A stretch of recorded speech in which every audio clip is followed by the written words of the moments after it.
Summer can be a bit of a slog. For us, it's often for some reason a rather busy time, and I'm sure we're not alone. Well, you can beat the summertime sadness and the August angst and enhance your everyday with our excellent sponsor, Via Hemp. This is a company that crafts award-winning premium THC and THC-free gummies. Each of these gummies is especially designed to cultivate a specific mood. Whether you're looking to get relaxed, get quality sleep, get creative, or just to get focused. If you're 21 or older, you can experience it for yourself and get 15% off your first order with our exclusive code MSheet at viahemp.com. That's VIIAHEMP.com. I personally enjoyed their grapefruit flow state gummies. This CBG and CBD powerhouse really helped me tap into my productivity. Like, we have had an extremely busy summer, and I feel flow state got me over the finish line a few times when I was editing multiple episodes a day, digging through documents, and knocking out a bunch of interviews. Via Hemp does not require a medical card, and it ships legally to all 50 states. It's also affordable, and even more so for Murder Sheet listeners who get a special deal. If you're 21 and older, head to viahemp.com and use code MSheet to receive 15% off. That's VIIAHEMP.com and use code MSheet at checkout. After you purchase, they ask you where you heard about them. Please support our show and tell them we sent you. Enhance your everyday with Via. Temp check. What kind of summer are we having this year? A family road trip summer? A beach bum summer? Or a wake me up when the sun sets summer? With Instacart, choose your own adventure and skip the shopping side quests. Where available, you can get ice cream delivered to your hotel, sunscreen to the pool, or cold brew to your bed. Well, door, in as fast as 30 minutes. Wherever you find yourself this summer, you can get the goods. Download Instacart for free delivery on your first 3 orders. Offer valid for a limited time. Minimum $10 per order. Excludes restaurants. Additional terms and fees apply. Okay, it's time to commit. 2024 is the year for prioritizing yourself. Begin your new smile journey with Byte, and you could start seeing results in just 2 to 3 weeks. Just order your at-home impression kit today for only $14.95 at Byte.com. Byte clear aligners are doctor-directed and delivered to your door. Treatment costs thousands less than braces. Plus, they offer financing options, accept eligible insurance, and you can pay with your HSA FSA. Get 80% off your impression kit when you use code WONDERY at Byte.com. That's BYTE.com. Start your confidence journey today with Byte. Content warning. This episode includes discussion of murder. Today on the Murder Sheet, we're going to be covering some new cases. One is from Texas. Another is from California, one from North Carolina, as well as one that is basically in Colorado, but also touches upon some Indiana issues. So we're going to be taking you around the country as usual in this episode of the Cheat Sheet. And, can't forget New York, because that's where I'm from, and that's the one I left off. But here we go. We're going to get into it on the Cheat Sheet today. My name is Anya Kane. I'm a journalist. And I'm Kevin Greenlee. I'm an attorney. And this is the Murder Sheet. We're a true crime podcast focused on original reporting, interviews, and deep dives into murder cases. We're the Murder Sheet. And this is the Cheat Sheet. Robberies and romantic rivals.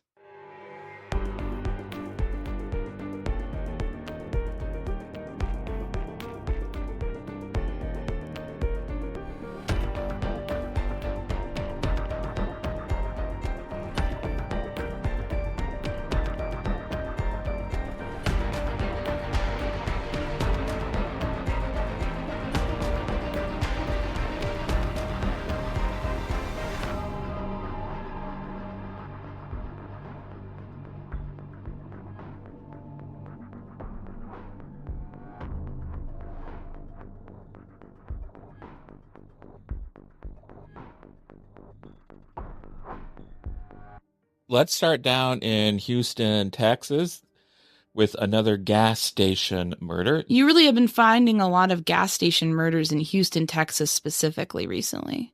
It seems odd, and especially because a lot of these gas station murders are murders that were not meant to be murders. They were like accidents or misunderstandings. Like we did the one a few weeks ago where a person was faking a robbery at a Houston gas station so he could help somebody else stay in the country. Yeah, immigration fraud. A bizarre scheme. Well, I think that tells you people have guns, and probably these people should not, because they're not being responsible about them, and then bad things are happening at gas stations in Houston specifically. Yeah, and I find it fascinating, the number of these murders that just don't need to happen. Let's just be clear, though. We're not doing like a smiley face murders on these are not connected. This is just a trend we're noticing. It's not even a trend. We're not mathematicians. We can't say if it's a trend or not, but it's just something that peculiar we found. We're not saying these are linked. I feel in true crime, there is a disease that goes around that encourages people to link stuff that are unlikely to be actually linked.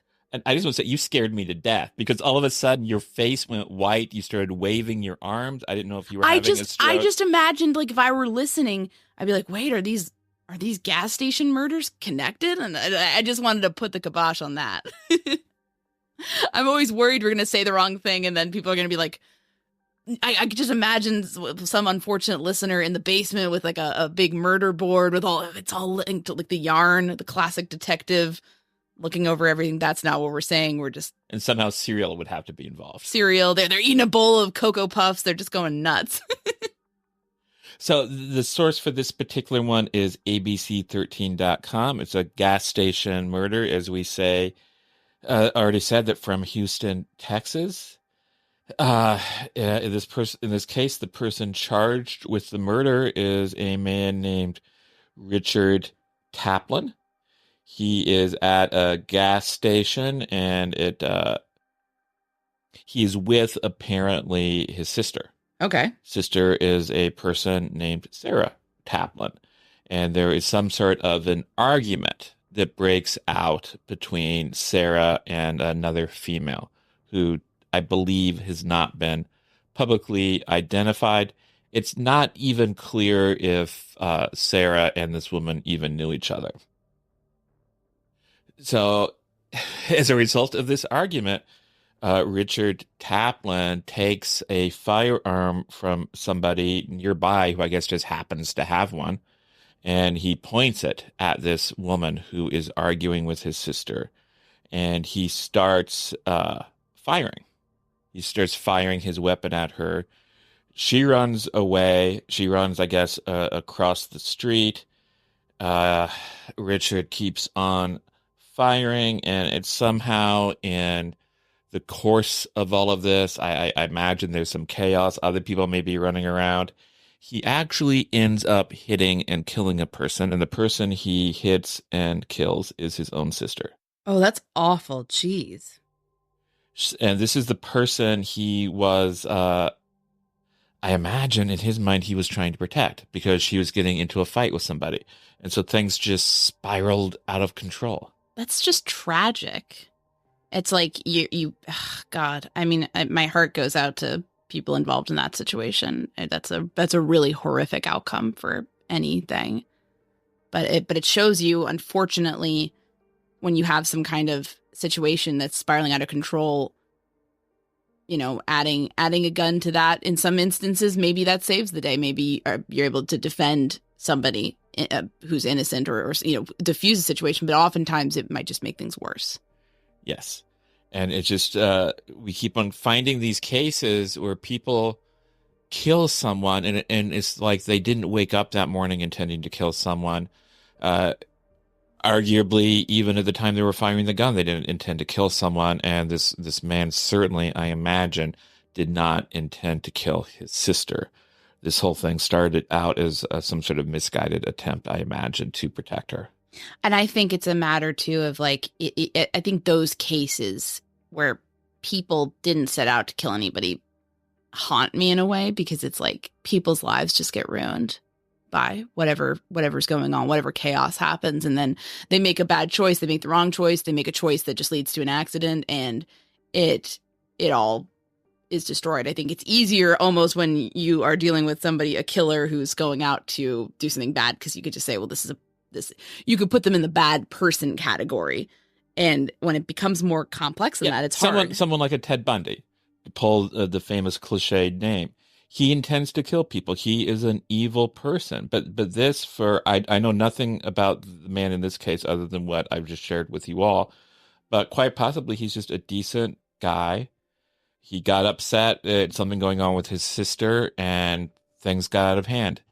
And certainly in our lives, there are times we get upset about things, and maybe it's a good thing you and I don't have guns. Yeah, I don't. Yeah, I tend to agree. I think it's not something that's always going to be a good. I mean, oftentimes it can just make a situation more tragic. Do you want to do one of the cases you found? Yeah, I would. Let's talk about a very tragic situation that happened recently in North Carolina, specifically the Charlotte area. So a group of law enforcement officers, specifically people with the U.S. Marshals Task Force, as well as the Charlotte Mecklenburg Police Department, went to serve a warrant on Monday at 1:30.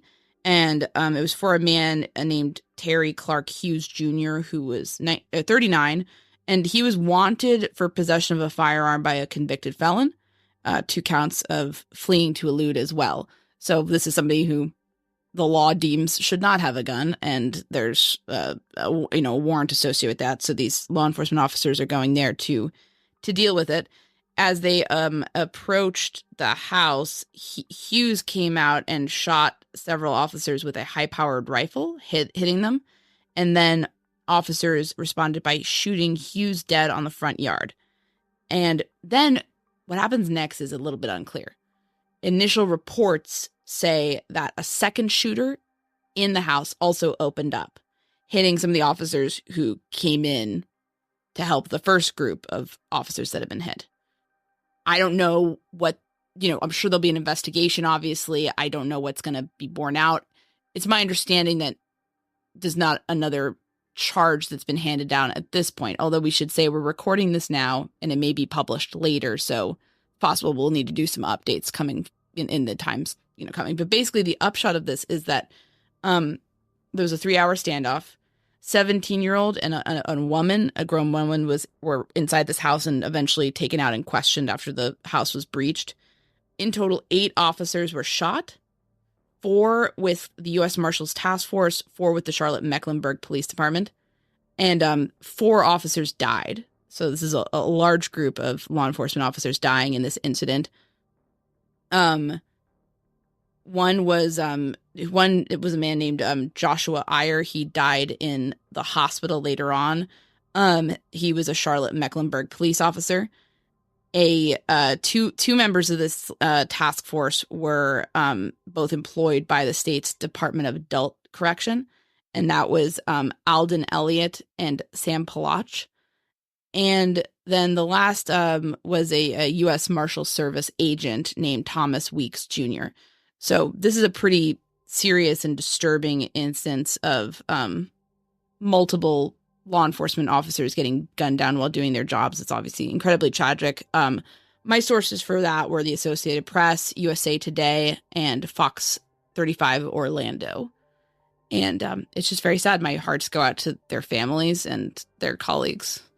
People get up in the morning, you kiss them goodbye, they go to work, they don't come home. Yeah, it's just tragic. Yeah.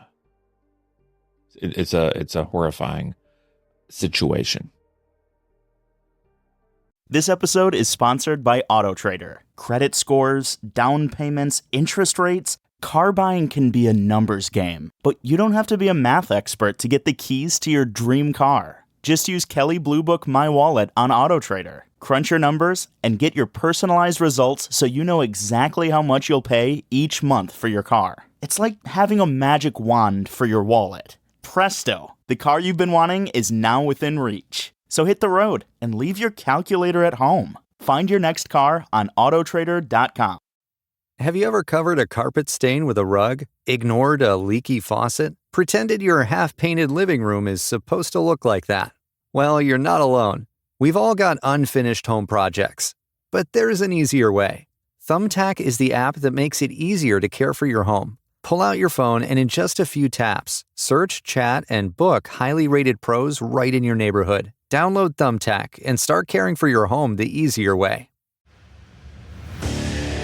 What makes a life a good one? Is it the adventure you have? Or the friends you find along the way? Maybe it's pursuing your passion while striving to protect, defend, and save what you believe in every single day. So, what makes a life a good one? In the Coast Guard, we think it's all of the above and more, but you'll have to find out for yourself. Visit gocoastguard.com to learn more. So do you want to go back to one of your cases? Speaking of horrifying situations, I got this from the New York Daily News, and this is a case from your neck of the woods. It's actually from an area called West Babylon. Are you familiar with that area? Yeah, I am. Where is West Babylon? West Babylon is in Suffolk County, New York, I believe. Yeah. Have you been there? I mean, I don't know if I've been there. I don't think I may have driven through there. I don't know if I've spent any time there. But I always like the name. Kind of a fun name, right? Babylon. It's like a historical name. Yeah. It sounds kind of intense. But I mean, I've spent some time out in Suffolk County in Long Island. So I'm just kind of, some of those names you just see when you're driving by, even if you're not spending a lot of time specifically there. To me, it's a name that suggests like decadence. It does suggest decadence. I'm sure there's some very nice people there, and they're not decadent at all. They're just. Well, I mean, just historically, when you use that name in other contexts. There's an entertaining book that I cannot recommend because it is largely fictitious, but it's a book called Hollywood Babylon, and it's like a collection of just awful, sordid gossip about Hollywood. Very entertaining reading. Very little of it is true. So that's the sort of thing that comes to my mind when I think about Babylon. Well, if you've ever been in New York City's, or if you've ever been to the beaches, if you've been to Jones Beach Island on Long Island, and Fire Island, I think the overall town of Babylon incorporates some of those areas. But West Babylon. Let me ask you this: have I been to Jones Beach? No. Because we lived in New York for a while, and you did. took me to a beach. I did once. take you to a beach. I don't believe it was Jones Beach. I actually don't remember what beach it was. I just remember it was kind of hard to get to. Yeah, but yeah, let's not get into that. We don't need to relive that. And I don't want to talk about, we had such a bad experience when this experience is a lot worse. This is a case involving dismembered body parts. That's horrifying. That were left spread throughout a park in a wooded area in West Babylon and elsewhere. The people charged with committing this crime are Jeffrey Mackey and Alexis Nieves. They pled not guilty, but these victims, according to authorities, were acquaintances of Mackey and Nieves. And Mackey is accused of stabbing both the victims repeatedly, and then Nieves helped dismember them in a bathroom. Ugh.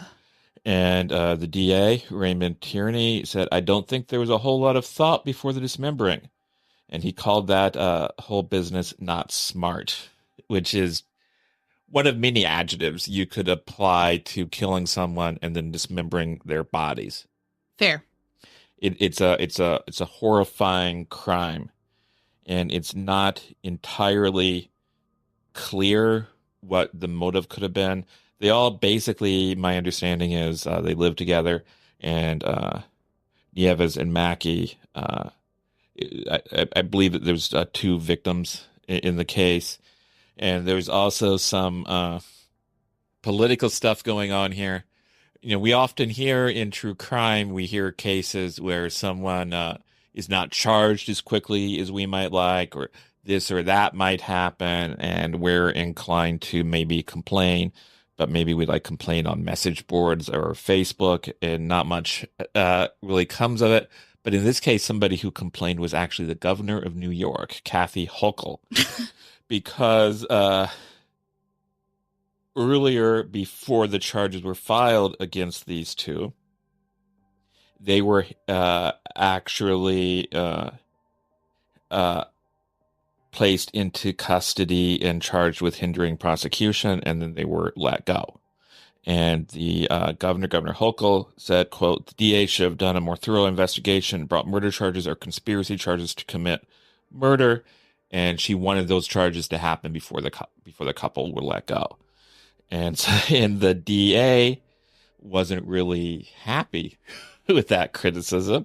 He indicated the governor was either deceitful or completely clueless about how the justice system works. So why did the governor put her hand on the scale here? Do we know? Do we have a guess? Like, why? I'm sure just somebody asked her about it and she wanted to say whatever was the popular thing to say. And also, in fairness, if you or I aren't super familiar with the details of a case and something happens that we don't understand, we might express frustration about it. Yeah, we might riff. That's interesting. Maybe as a governor, though, you shouldn't be commenting on ongoing criminal cases. I wouldn't think that's a good idea. I would think that that's a bad idea. Wasn't there some situation? Am I making this up? And if so, I apologize. Are you going to say something about Manson and Nixon? Yes, Manson and Nixon. Isn't this romantic? We think the same. Aww. Because I was thinking that too. Tell us the Richard and Nixon. Oh, I don't. And what an odd couple that is. Richard Nixon and Charles Manson. They're going to team up. No, that would be bad. I don't know the details exactly. The gist of it, as I recall, and as I start talking about it, I see you frantically going to the Google poll. So correct me if my memory is wrong. And this is just the big picture. That Nixon, during the course of the trial of Charles Manson, he makes some sort of public comment that he believes Manson should be convicted. He said Manson was a crook. And yes, he basically, this almost caused a mistrial. Because then there was a banner headline, as I recall, quoting Nixon saying something awful about Manson. And so Manson, at some point in the trial, has this newspaper and he holds up the front page in sight of the jury. That's exactly what happened. The headline screamed, Manson guilty, Nixon declares. So he's holding this up in front of the jury. And how impressive that we both remember. Isn't that funny? I was like, this reminds me of Richard Nixon. And you were thinking the same thing, apparently. Isn't it romantic? Isn't it romantic? But so I think when you have something like that, and listen, I mean, not that you have to hand it to Richard Nixon, but like that was years and years ago, but you would think a modern day politician would like remember that and be like, ooh, don't want to be in that situation. Don't even want to be near it. And it's not, I don't understand why she commented, because it's a horrifying crime. It's horrific. It's disgusting. I could understand why it's provoking outrage. I could understand why for the families of, the victims here or the people in the community that it's outrageous. It just seems a little bit early. Like, I could see if they got acquitted or if, like, they permanently dropped charges and nothing else was going to happen, I could see weighing in. Maybe you want to kind of get the tough on crime crowd going, but or maybe you just feel passionately about it. I can understand that. But it just seems a little bit odd for her to be kind of getting into this, just given that there is a precedent for, like, high-profile politicians probably should be discouraged from sounding off on true crime.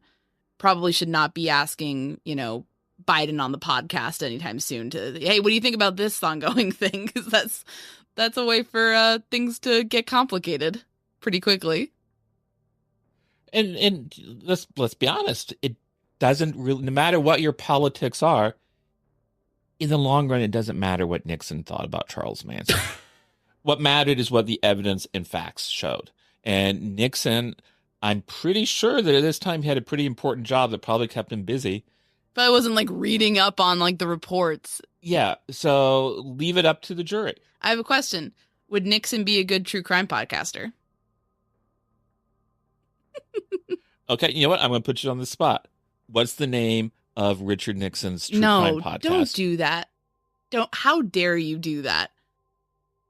What about like Nixed with Nixon? See, she did it, folks. Because like Nix, like you're like ending something, yeah. Maybe somebody's life. I don't know.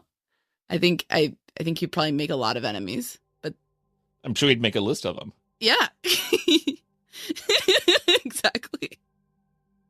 he'd accidentally play bloopers where he's saying horrible things about everybody. So, yeah, there you go. Didn't you tell me the other day, we were talking about Nixon the other day, not about Manson.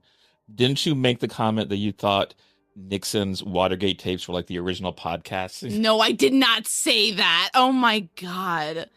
But, yeah, I mean, he definitely had problems with audio, so maybe not.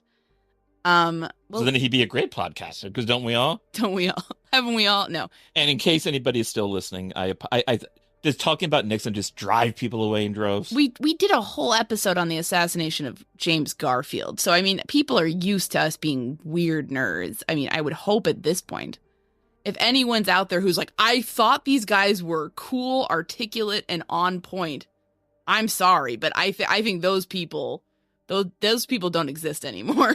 We're talking to people who are familiar with us right now. We've talked a lot about the JFK assassination. On that day, Nixon woke up in Dallas, Texas. Oh, my God. Which is the site of the assassination. Now, with that, let's move on to your next case. Let's do it. So my next case is one that has attracted actually considerable press over time, but it is still ongoing. And my sources for this were the Indianapolis Star, the Colorado Springs Gazette, and Colorado Public Radio. So in 2020, on Mother's Day, a woman living in Colorado named Suzanne Morphew went missing. She went missing on some sort of bicycle ride. And she was not found for a very long time. Now, Suzanne and her husband, Barry, moved from the town of Alexandria, Indiana, which is up near Muncie, to Colorado. So there's an Indiana connection. This has gotten considerable press here in Indiana. So we hear about it. And I think it's gotten some considerable national press too. Because, this woman mysteriously vanishes. What happened? Well, Colorado authorities felt that her husband, Barry Morphew, killed her. He was arrested in 2021. He was charged with his wife's death. But there was a wrinkle. Her body was not found. And after a series of legal wranglings with the court, charges against him were dismissed in April 2022. My reading on some of that was that it was almost like they felt like they needed to get the body to get anything rolling in terms of a conviction. Yeah, that was my... And I believe the prosecution did some things where the judge was like, this ain't it. So to boil it down, the legal term, this ain't it, I'm sure was definitely And used. It's important to remember, if the prosecutors feel they don't have enough to prove their case, they have an obligation to drop the charges. The prosecutor, it's misconduct to do otherwise. And there is also a very cold and pragmatic reason to do that, because if you think you've charged someone and if you believe that person is guilty, you certainly don't want to try them before you get all the evidence, because if they get acquitted, you've lost your chance. You have one shot. You need to hold your fire until you think you're going to... I'm not super familiar with this case, so I'm not taking any position on whether or not Mr. Morphew is guilty of the crime. No, neither am I. I would need to look into this case pretty extensively in order to have a hard opinion. It seems like a lot of people do suspect Barry Morphew, including the prosecutors in this case. But, I mean, if they didn't have enough evidence to hold on to him, then, And I mean, to be blunt, anytime a spouse is killed, the other spouse is suspect number one. Yeah, and as it should be, given the prevalence of domestic violence. And we all know what marriage is like. Why are you looking at me like that, Kevin? And it's really, I mean, it's unfortunate, but the people who are closest to us in life are gonna be almost always the ones who pose the most risk to us. And that's a fact. It's easy to be afraid of strangers. It's easy to be afraid of the unknown. That's understandable. I'm not out here encouraging people to hitchhike and, trust strangers with your life or whatnot. You shouldn't. But I think sometimes in true crime, there's a kind of a, an unspoken thing where it's more interesting to talk about, like a serial killer who's attacking strangers. And I think it's important to emphasize that, domestic violence being what it is, you have to be very much focused on people who are in the victim's life as well. And also, I should add, if you or someone you know is dealing with a domestic violence situation and you're in the United States, call the hotline 800-799-7233. You can get help there. They can help guide you on how to deal with whatever you are going through, or, whatever situation you are sort of an observer to. So let's go back to the Suzanne Morphew case, because there was a pretty big break not too long ago where Suzanne Morphew's body was actually found.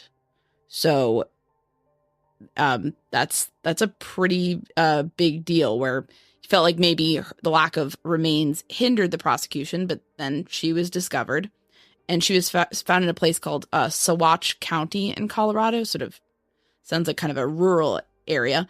So just recently, her autopsy was completed. Her death was ruled a homicide according to the Colorado Bureau of Investigation. And the coroner found some interesting things in the toxicology report for Mrs. Morphew. What did they find? I'm going to probably say some of these drugs wrong. But she tested positive for butorphanol. That's a painkiller, as well as azaparone, a tranquilizer that can be used on pigs, elephants, and metadomidine, which is used to decrease an animal's heart rate, often used at the vet. So these are drugs and sedatives and tranquilizers that seem like they might be used on animals.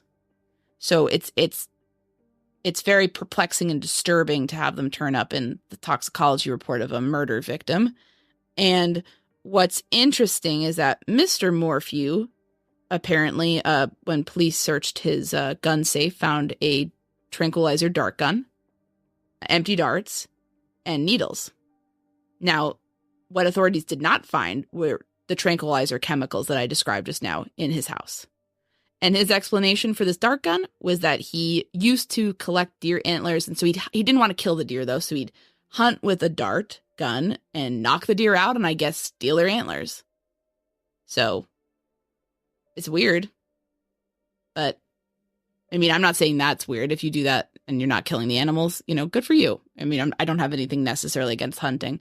It's just odd that it would turn out that she was seemingly tranquilized and he has that interest. Yes. But I don't know. I don't know if that's enough to do anything with, really. Unless you can really, have more evidence against him. Yeah, it sounds like a tough... Well, if you're looking at people who are not Barry Morphew for the murder, you have to look at, who was prepared enough to bring a bunch of tranquilizers and sedatives. If she was just out on a bicycle ride and she's just intercepted by somebody, is someone just carrying that stuff around to, sedate someone and kidnap them? That's pretty well prepared. Yes. So, yeah, it's interesting. It's interesting. Do you have another one? I have one more, and then we'll call it a weekend. Let's go to Oakland to a story that I found in the Mercury News. This is reporting on a man named Charles Beal, who's been sentenced to 60 years for the murder back in 2021 of a 33-year-old man named, apologies if I mispronounce this, Yukono Hall. This killing was actually caught on surveillance camera. And this is another situation where people are taking matters into their own hands instead of contacting police, or maybe even, I don't know. This is a case where Beal and Hall were both romantically interested in the same woman. And Beal had told Hall, don't come to her apartment. Don't want you to come to the apartment. And there's also something in here to the effect that maybe Beal believed that Hall had assaulted the woman earlier. Don't know if that's true. That's something that's out there. So in any case, Hall doesn't listen to Beal's request, and he comes to this apartment, and he is shot in the chest and in the back and is killed. Prosecutors called it an execution-style murder. So he wasn't breaking in, was he? Doesn't sound like it. Okay. The most I've heard is, again, there's this thing out there that maybe Beal believed that Hall has assaulted the woman in question earlier in the day. And if that's the case, if you believe this guy has assaulted this woman and here he is again, even though I've told him not to come, maybe call police. Yeah. Yeah. I mean, we've heard horror stories of police agencies in certain areas not taking such reports seriously or just being dismissive or whatnot. So it's not like it's always a perfect option, but it's certainly better than vigilante justice. Yes. And we also don't know what the circumstances were here. Was this a false accusation? Was this a true accusation? What was it? I mean, it's hard to analyze without knowing more, but it's definitely a situation where just up and killing people is usually not the answer. Angry people with guns seldom leads to a happy conclusion. I agree. And again, like, I think, you pick a lot of these cases where it's just like some awful sort of pseudo self-defense thing gone wrong where like self-defense doesn't really apply. But it's a matter of like self-defense is a specific, like, I am defending myself. Like, this guy's coming at me with a knife. This guy's coming at me with a gun. This guy's already is continuing to beat me after beating me up. There needs to be something going on that is like, your life is in danger. It can't be like someone shows up in a location where I don't want them. It's on site. You can't, that's not how it works. Yeah, I think it goes back to what you were saying earlier. I think something really draws me to cases where it's not necessarily evil people. It's just maybe people who get angry and make mistakes. Which is like, let's be honest, probably most homicides. Yeah. Or maybe not most, but at least a good size of them. In this case, he's shot also in the back. That seems to indicate he's fleeing. Yeah. It doesn't pose a threat. Yeah, but I mean, I guess do people not understand that? I mean, is there like I almost are some of these people thinking, oh, it's self-defense because I felt threatened because of his presence, and it's like it has to be more than that. Now there are exceptions. If some guy shows up in your house and is like broken in to get there, that's a different situation than someone in a parking lot. It just is. I mean, like there's different nuances that can push something over the edge into a justified homicide as far as the law is concerned. But there needs to be something. It can't just be like, I don't want this person here right now. Yeah. So I guess on that sad note. Yeah, we'll wrap it up. So happy weekend, everybody. Happy weekend. So when are we releasing this thing, Kevin? Our production schedule is all messed up because at least when we're recording this, the trial is still scheduled to begin on May 13th. And by the trial, you obviously mean the Delphi trial. And we want to be in a situation where we have shows in the can ready to go. And this is going to be released, I believe, on the Friday before that. And we might be spending the Friday before that kind of decompressing or trying to get mentally in the right headspace. So we wanted to have this episode done and ready. So I believe the Friday before the Monday. What? So we're recording this like a week and a half before it's released. So we do apologize if there's any updates that we miss, but just we're just be gentle. Be gentle with us, please. And have a good weekend. And maybe the next time you hear our voices, we'll be telling you about voir dire in the Delphi case. Or maybe by the time you hear this, the trial has already been postponed. The future holds many wonders, I'm sure. All right. Well, thanks, everybody. Thanks, everybody. Bye.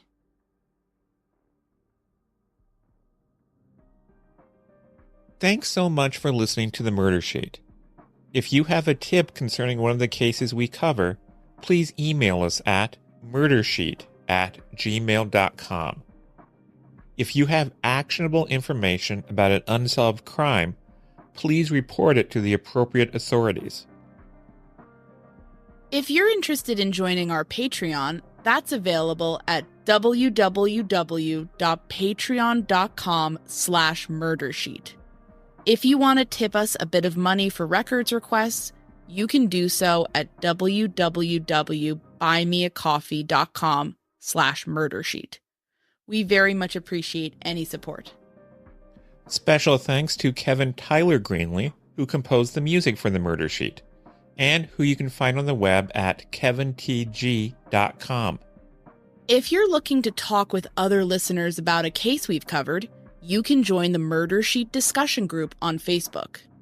We mostly focus our time on research and reporting, so we're not on social media much. We do try to check our email account, but we ask for patience as we often receive a lot of messages. Thanks again for listening.